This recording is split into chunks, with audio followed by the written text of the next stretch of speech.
राधे राधे, हरे कृष्णा, श्री हरिदास, हरि बोल। कैसे हैं आप सभी? उम्मीद करते हैं बहुत अच्छे होंगे, सुखी होंगे और स्वस्थ होंगे। राधा रानी आप सभी भक्तों को हंसता मुस्कुराता रखिए, सुखी रखिए और स्वस्थ रखिए। तो कल राधाष्टमी थी जो कि हो चुकी है और लाला और लाली जी ने स्नान करके आज वही वापिस से वस्त्र पहने हैं। इसका भी एक कारण है, मैं बताऊंगी। देखिए, बच्चे जब भी कुछ नया मतलब करते हैं, कुछ भी नया पहनते हैं तो उन्हें शौक होता है वही वस्त्रों को पहनने का। तो इनका भी कल जन्मदिन था तो इन्होंने आज वापस से ही वही पोशाक जो है वो पहनी है। तो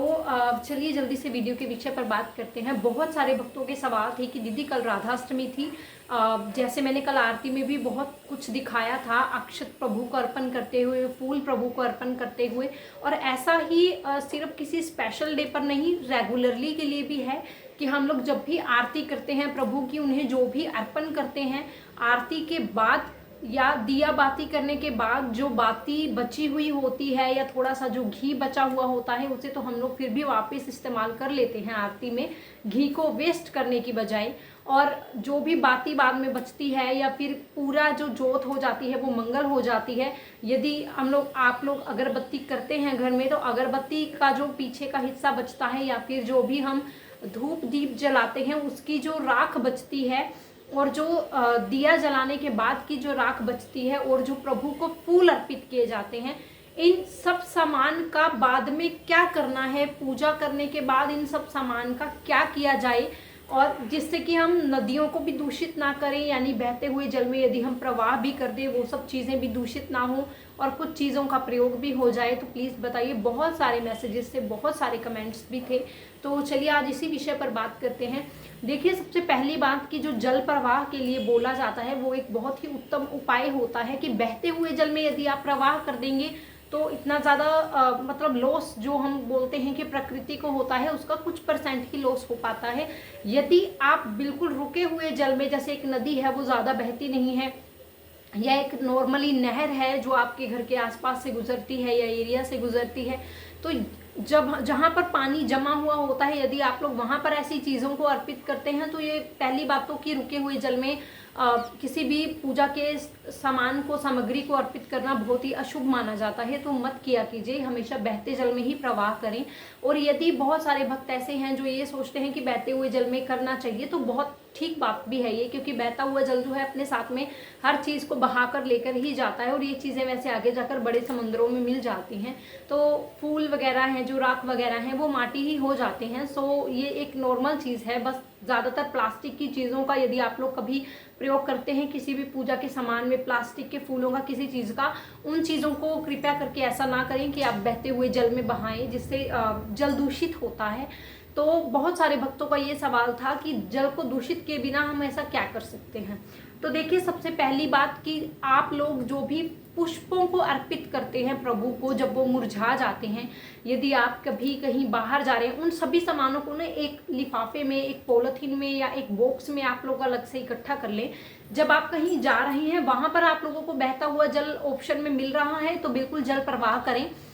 परंतु ये उन लोगों के लिए है जिन लोगों को बहता हुआ जल नहीं मिल पाता, तो उसका उचित प्रयोग क्या है। तो देखिए, जो भी पुष्प होते हैं, यदि आप लोगों के आसपास आम का पेड़ है जो कि हमारे देव रूपी पेड़ माने जाते हैं, नीम का पेड़ है, पीपल का पेड़ है, वहाँ का जो माटी होती है ना उसको थोड़ा सा खोद कर आप उसके अंदर डाल सकते हैं। इसी तरीके से अगरबत्ती के जो डंठल बचते हैं उन्हें भी डाल सकते हैं। और जो हमारी अगरबत्ती की और जो बाती होती है, जो भी धूप बत्ती करते हैं हम, उसकी जो भी राख बचती है आप उसे भी डाल सकते हैं। और यदि तुलसी जी को छोड़कर यदि आपके घर में अन्य पौधे हैं तो आप अन्य पौधों में भी वो चीज़ें अर्पण कर सकते हैं, डाल सकते हैं, ये भी एक उचित उपाय होता है। और यदि आप लोग ये सब कुछ नहीं करना चाहते तो जल प्रवाह करें। और जो भी चावल बचते हैं, अक्षत बचते हैं या जो भी भोग बचता है उसका क्या करना है। तो देखिए, जो भी चावल आप लोग प्रभु को अक्षत देते हैं तो उनका जो अक्षत होते हैं उनको एक अलग से साफ जगह में इकट्ठा करें। हमेशा जो भी आपका जो सामान होता है पूजा का बाद में बचा हुआ, उस सामान के साथ में इकट्ठा नहीं करें। आपके जो भी अक्षत होते हैं यदि आप उन्हें जल प्रवाह करना चाहते हैं तो कर सकते हैं, क्योंकि नीचे के जो जल में पक्षी होते हैं, जो भी उनके जल के जो जीव होते हैं, उन्हें भी वो चीज़ मिल जाती है खाने के लिए। कुछ उनके भी पेट में जाता है, उन्हें भोजन मिलता है जो पुण्य का काम भी होता है। और यदि ये सब कुछ नहीं करना चाहते कि आप जल प्रवाह नहीं कर रहे हैं, तो जो भी चावल या जो भी अन्य सामान होता है आप उसे एक स्वच्छ जगह पर इकट्ठा करें और आप अपने घर की छत पर रख कर आएँ, जिससे कि जो भी पक्षी आपके घर में आते हैं, कोई भी जीव जंतु आते हैं, उन्हें वो चीज़ भोजन के रूप में प्राप्त हो सके। तो ये भी एक शुभ कार्य है, बहुत ही अच्छा कार्य है, जो पूजा का सामान सही काम में आ जाता है।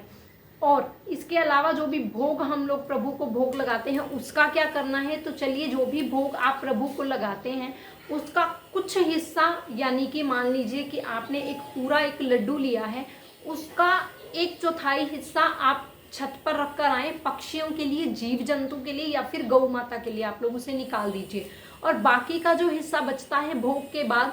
उसे आप पूरे परिवार में बांटिए, उसे आप भी ग्रहण कीजिए, क्योंकि प्रभु का जो भोग है ना वो बहुत किस्मत वालों को मिलता है। यदि आप अपने घर में प्रभु को भोग लगा रहे हैं तो बच्चों को दीजिए, बुजुर्गों को दीजिए, जिससे उनकी सेहत भी ठीक रहेगी। माना जाता है कि प्रसाद में बहुत ताकत होती है, तो बच्चों का जो दिमागी विकास होता है वो भी अच्छा होता है, क्योंकि प्रसाद अपने आप में भगवान की एक खाई हुई चीज़ माना जाता है कि प्रभु ने उसे भोग लगाया है, प्रभु ने उसे खाया है, तो उसे खाने से किसी भी तरह की कोई परेशानी जीवन में नहीं आती है और आपकी सोच जो है ना वो हमेशा पॉजिटिव रहती है, कहा जाता है प्रसाद के बारे में, जो कि बिल्कुल सत्य भी है। तो 1/4 हिस्सा जीव जंतुओं के लिए निकालने के बाद आप उस भोग को सभी मिलकर ग्रहण करें। और जो पूजा के बाद जल बचता है, जैसे मान लीजिए अगर आप सुबह के समय में ही जल रखते हैं और संध्या के समय में आरती करते हैं, तो उस आरती किए हुए जल का थोड़ा थोड़ा छींटा लेकर आप अपने पूरे घर में पहले उस जल का छींटा लगाइए,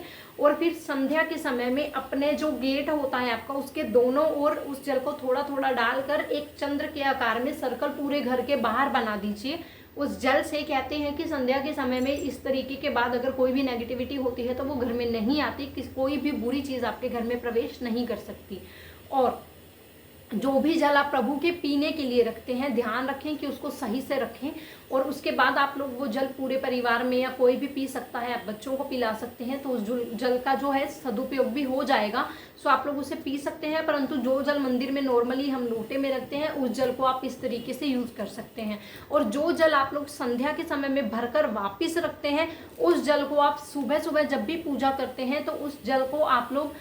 सूर्य देव को अर्पण कर सकते हैं, किसी भी पौधे में डाल सकते हैं। और जो घर के बाहर पानी डालने वाला जो है उसे हम सिर्फ संध्या के समय में ही करते हैं। बाकी आप सुबह के समय में सूर्य देव को जल अर्पण कर सकते हैं, पौधों को जल अर्पण कर सकते हैं, तो ये भी एक उचित उपाय है उस जल को प्रयोग करने का। और जो पीने वाला जल है वो तो आप लोग भोग के रूप में उसे ग्रहण कर सकते हैं, प्रसाद के रूप में उसे ग्रहण कर सकते हैं, क्योंकि कहा जाता है कि प्रभु के द्वारा वो जल हमेशा रात को, आप लोग भी शायद ये चीज़ नोट करते होंगे कि जब भी आप लोग जल को रखते हैं वो हमेशा कुछ ना कुछ कम मिलता है, तो वो भोग लगा हुआ जल होता है, तो उसे ज़रूर ग्रहण करें, मन को शांति मिलेगी। उसे यूं ही पानी को कहा जाता है कि बहाना नहीं चाहिए, तो जितना हो सके उसे प्रयोग में लाइए, पीजिए, पूरा परिवार जो है प्रसाद के रूप में ग्रहण करें। तो यही चीज़ें हैं जो आप लोगों को करनी है मंदिर के किसी भी सामान के साथ। और यदि किसी के घर में जो मंदिर है, एक प्रश्न था, मैं इसी वीडियो में ही उसका आंसर दे देती हूँ। जो भी चित्रपट होते हैं यदि उनमें कुछ खराबी आ गई है, यदि वो खंडित हो गए हैं, तो आप उन्हें भी रखिए और जल प्रवाह करके आ सकते हैं, या फिर किसी भी पीपल के पेड़ के नीचे या फिर मंदिर में कहीं भी आप लोग उन्हें रख कर आ सकते हैं। मंदिर में जो पीपल के पेड़ होते हैं ना उनके पास, और या फिर आप लोग जल प्रवाह कर सकते हैं। वैसे मैं ऐसी चीज़ें नहीं मानती, मैं पहले भी वीडियोस में बता चुकी हूँ कि जिन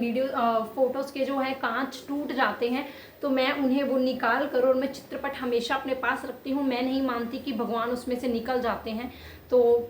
मैं ऐसी चीज़ें नहीं मानती। परंतु जो भी लोग मानते हैं ये उन्हीं लोगों के लिए है कि आप लोग या तो जल प्रवाह करिए उन्हें, और या फिर आप उन्हें पीपल के पेड़ के नीचे व्यवस्था के से आप उन्हें बिठा कर आ सकते हैं। वैसे मैं पर्सनली इन सब चीज़ों को नहीं मानती हूँ।